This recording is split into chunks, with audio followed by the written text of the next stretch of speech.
5 more maritime mysteries. 1. The Star of India. The Star of India is one of the oldest active sailing ships in the world, and her history stretches back to the mid-19th century. Launched on November 14, 1863, under the name Euterpe, the ship was originally built at Ramsey Shipyard on the Isle of Man. She was designed as a full-rigged, iron-hulled sailing ship, a marvel of maritime engineering at the time. Her initial purpose was to carry cargo and passengers between Britain and India, a role she fulfilled as part of the lucrative British East India Company's operations. The ship's early years were anything but smooth. Her maiden voyage was plagued by adversity, with the Euterpe enduring a severe collision and a mutiny before even leaving the British Isles. In 1864, the ship suffered even more bad luck when it was caught in a typhoon in the Indian Ocean. After barely surviving these harrowing ordeals, the Euterpe continued to sail between England, India, and New Zealand, where she transported immigrants and cargo for decades. In 1906, after many years of service, the ship was sold to the Alaska Packers Association, a company that transported goods and supplies to the remote and dangerous waters of Alaska. At this point, the ship was renamed the Star of India, a nod to her previous service to British India. During this phase of her career, the Star of India became a vital part of the salmon fishing industry, making regular trips to and from Alaska with provisions and fishermen. In 1926, after more than 6 decades at sea, the Star of India was retired and docked in San Diego, California. There she remained, quietly aging and falling into disrepair, until a group of maritime enthusiasts began restoration efforts in the 1950s.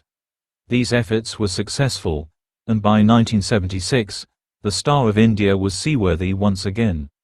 Today, she resides at the San Diego Maritime Museum and still sails on special occasions, making her one of the oldest active sailing vessels in the world. Mysterious occurrences. Despite her illustrious career, the Star of India is not without her mysteries and ghostly tales. Many sailors over the years have reported strange occurrences aboard the ship.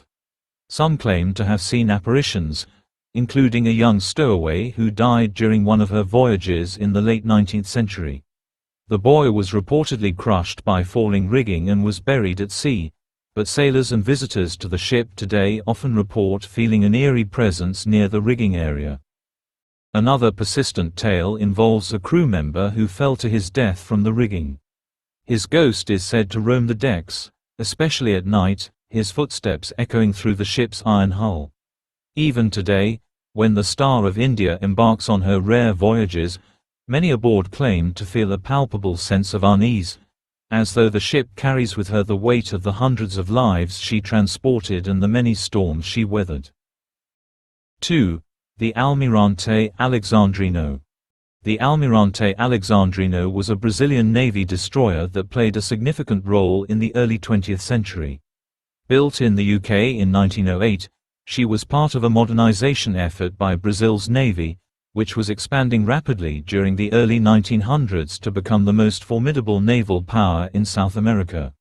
The destroyer was named after the distinguished Brazilian Admiral Alexandrino Faria de Alencar, a key figure in the modernization of Brazil's armed forces. Equipped with state-of-the-art weaponry and powerful engines, the Almirante Alexandrino served her country during several key moments in Brazilian history. She played a prominent role during the revolts and naval mutinies that rocked the nation in the early 20th century, including the 1910 Revolta de Chibata, Revolt of the Lash, where rebellious sailors rose up against harsh treatment and poor conditions aboard Brazil's naval vessels. The destroyer's presence was crucial in maintaining order during this tumultuous time. The disappearance.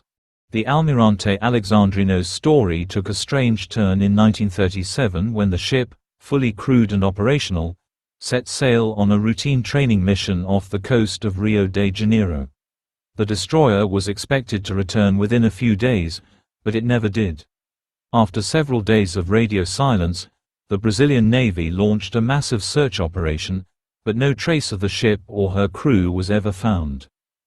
Despite the best efforts of Brazil's Navy and international help, no wreckage, bodies, or lifeboats were discovered. The sudden disappearance of a large, well-equipped destroyer with no distress signals or reports of enemy activity baffled naval experts. There were no indications of mechanical failure or foul play, and the waters where the destroyer was last seen were considered calm and safe. Theories. Over the years, several theories have been put forward to explain the vanishing of the Almejante Alexandrino.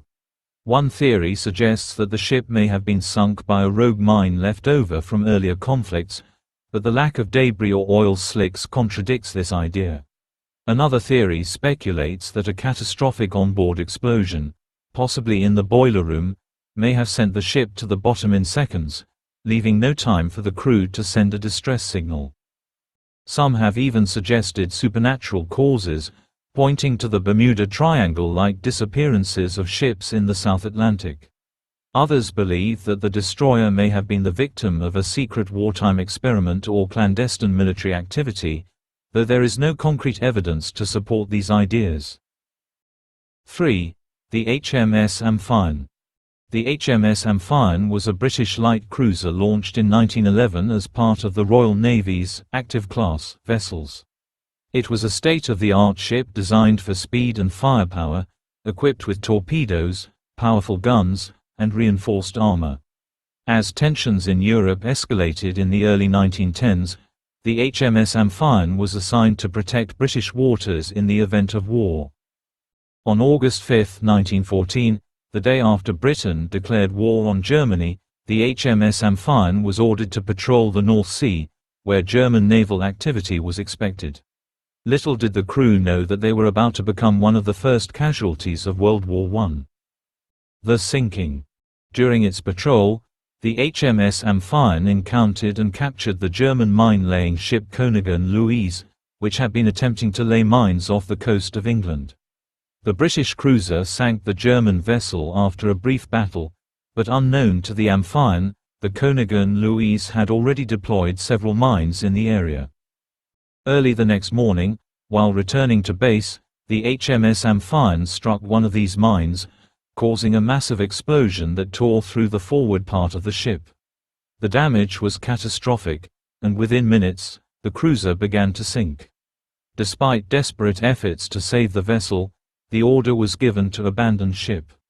Tragically, 151 crew members perished, along with several German prisoners who had been rescued from the Königin Louise. The ship sank just 16 hours after Britain had entered the war, making it one of the first British naval losses of the conflict. Aftermath and theories. The sinking of the HMS Amphion shocked the British public and served as a grim reminder of the dangers posed by German mines. Some naval historians have speculated that the ship's destruction could have been avoided if the crew had taken greater precautions when navigating the mined waters. Others, however, argue that the sinking was simply an unfortunate consequence of the chaotic early days of the war, when intelligence about enemy activity was limited. The wreck of the HMS Amphion remains at the bottom of the North Sea, a somber memorial to the sailors who lost their lives in one of the first naval engagements of World War I. 4. The Wasp.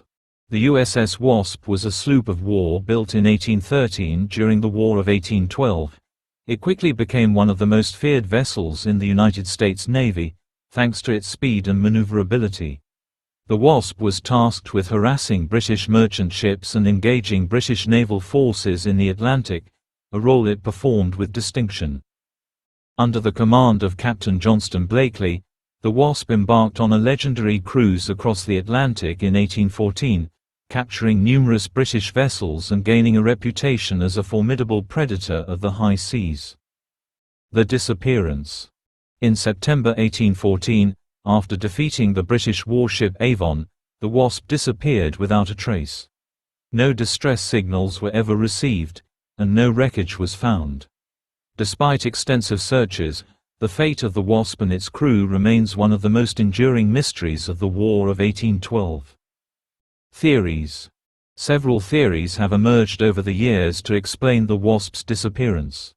Some believe the ship may have been sunk by a sudden storm in the Atlantic, which would explain the lack of debris. Others suggest the Wasp could have been defeated in a battle with a more powerful British warship, although no records of such an engagement exist. One intriguing theory posits that the Wasp may have fallen victim to a mutiny. According to this theory, tensions aboard the ship may have reached a boiling point after months of grueling service at sea, leading the crew to overthrow their officers and abandon the vessel. However, there is no concrete evidence to support this claim, and it remains speculative. Another possibility is that the Wasp encountered a British ship disguised as a neutral or friendly vessel, a tactic used during the War of 1812. The Wasp may have approached the ship, believing it to be a non-combatant, only to be ambushed. This theory is bolstered by the fact that British intelligence at the time showed particular interest in capturing or sinking the Wasp, which had caused significant damage to British shipping. Despite the lack of physical evidence, the disappearance of the Wasp has become a subject of fascination for naval historians and enthusiasts alike. The ship's legendary final voyage and its mysterious end have only added to the lore surrounding the War of 1812 and the Age of Sail. The SS Central America. The SS Central America, often referred to as the Ship of Gold, was a sidewheel steamship that played a pivotal role in the American economy during the California Gold Rush. Built in 1852 in New York and originally named SS George Law, the vessel was intended to transport passengers, mail, and cargo, particularly gold, between Panama and the eastern United States.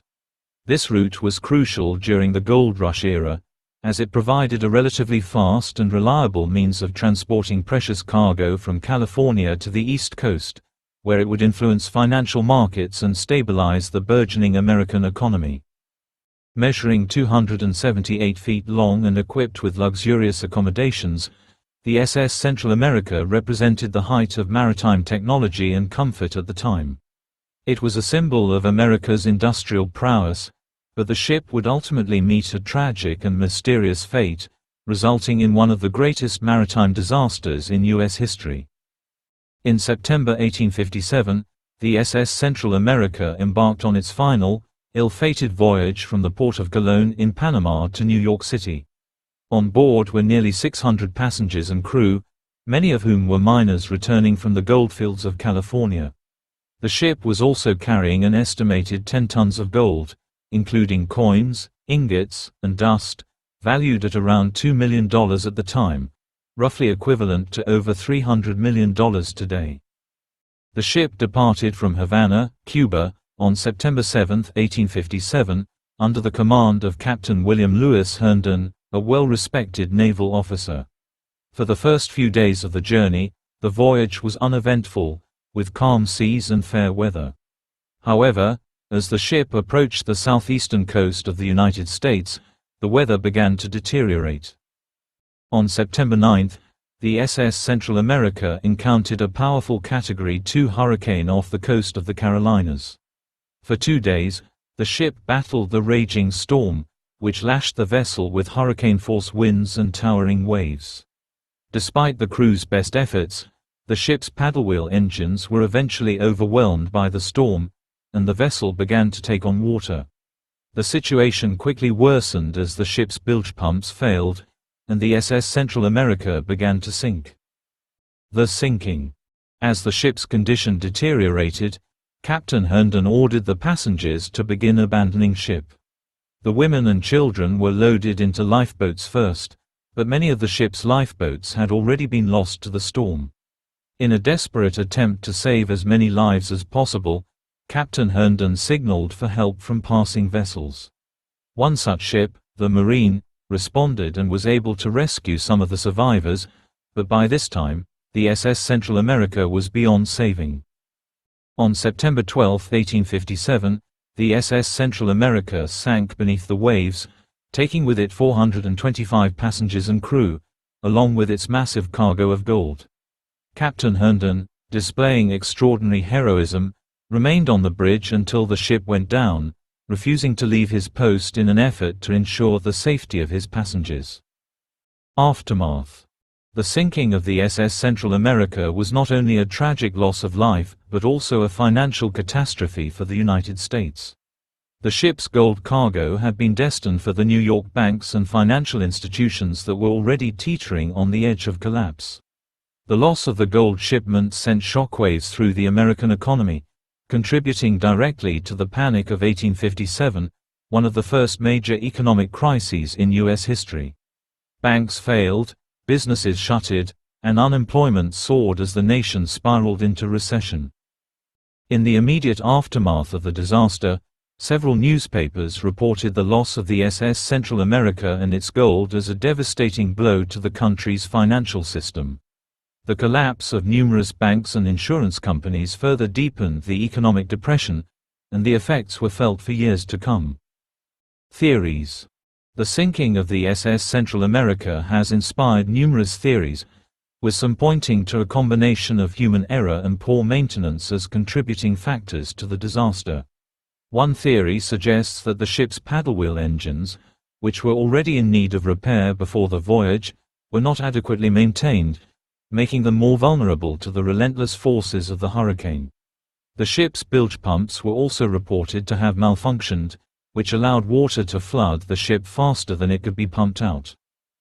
Another theory revolves around the gold itself. Some have speculated that the massive weight of the gold cargo may have contributed to the ship's rapid sinking. As the ship took on water, the heavy gold would have shifted, potentially destabilizing the vessel and causing it to list dangerously. A more recent theory suggests that a design flaw in the SS Central America's hull may have made it more susceptible to catastrophic failure in severe weather. The ship was constructed with an iron hull, which, while strong, may have been too rigid to withstand the flexing and twisting forces exerted by the powerful waves of the hurricane. This theory is supported by modern studies of shipwrecks from the same era, which have revealed similar structural weaknesses. The discovery of the wreck. For over a century, the wreck of the SS Central America and its valuable cargo lay undiscovered on the ocean floor. Numerous salvage attempts were made in the years following the disaster, but the exact location of the wreck remained a mystery. It wasn't until 1988 that a team of treasure hunters, led by Tommy Thompson, finally located the wreck using cutting-edge technology and deep-sea submersibles. The discovery of the SS Central America was a groundbreaking achievement in maritime archaeology. The wreck was found at a depth of 7,200 feet, roughly 160 miles off the coast of South Carolina. Over the next several years, Thompson's team recovered hundreds of millions of dollars worth of gold, including coins, bars, and dust. The find was one of the most significant treasure recoveries in history and reignited interest in the ship's tragic story. However, the recovery of the SS Central America's treasure was not without controversy. Legal battles over the ownership of the gold erupted almost immediately, with insurance companies, descendants of the passengers, and even the U.S. government staking claims to the fortune. Thompson himself became embroiled in legal disputes, eventually going on the run after being accused of fraud. He was captured in 2015 and remains at the center of ongoing legal proceedings. Legacy and cultural impact.